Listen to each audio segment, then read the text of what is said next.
So the existing home sales numbers for May are going to be coming out tomorrow. I want to get a jump on it and tell you what I think is going on right now and maybe prepare you for some analysis you're going to see out there that I think is going to be wrong.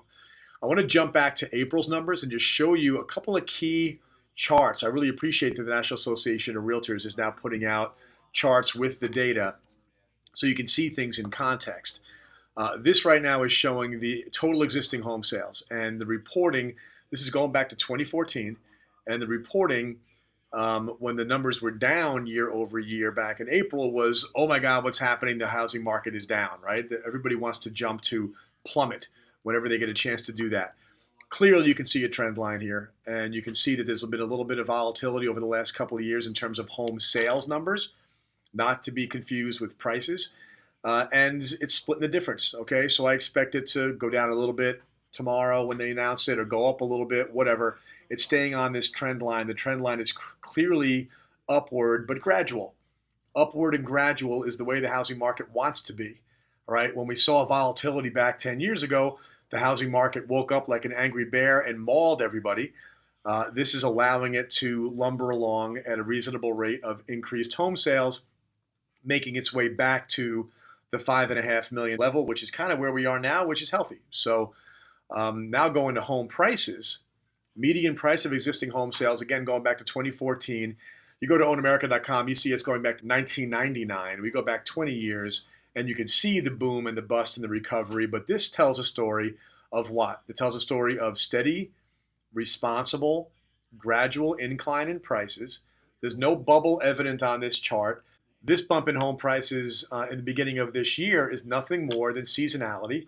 Again, there was reports about how home prices are on fire and we're headed towards a bubble because the prices have gone up so much in like February. Well, understand, go back to last winter, February, you see the spring market. Go back to the February of 2016, you see the spring market. Go back to February of 2015, spring market. You see a pattern here? Spring market, winter market, spring market, winter market. And we're in the middle of wrapping up our spring market right now. So home prices should be up.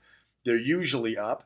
But the question is this some kind of a rocket ship of appreciation and irrational exuberance? Hell no.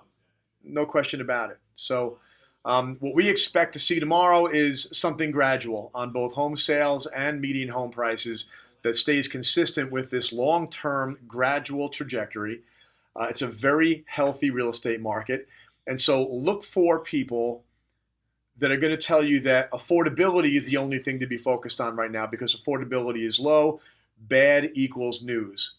All right? Look for people to look at this and say, home prices are up, we're headed for a bubble. Is the market going to crash? Some pretty prominent people are calling for a crash in 2020. Not sure why. They're looking at the same data I'm looking at, and they're coming to completely wrong conclusions. I wonder why. Home sales going down is a good thing. Why is that? Because when home sales goes down, what you're seeing is buyers saying enough's enough, I'm not paying that price. Home sales going down is a breaking down of the negotiation.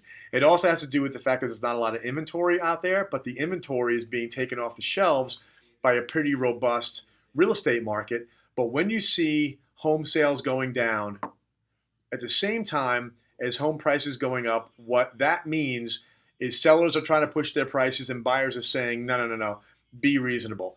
That's healthy.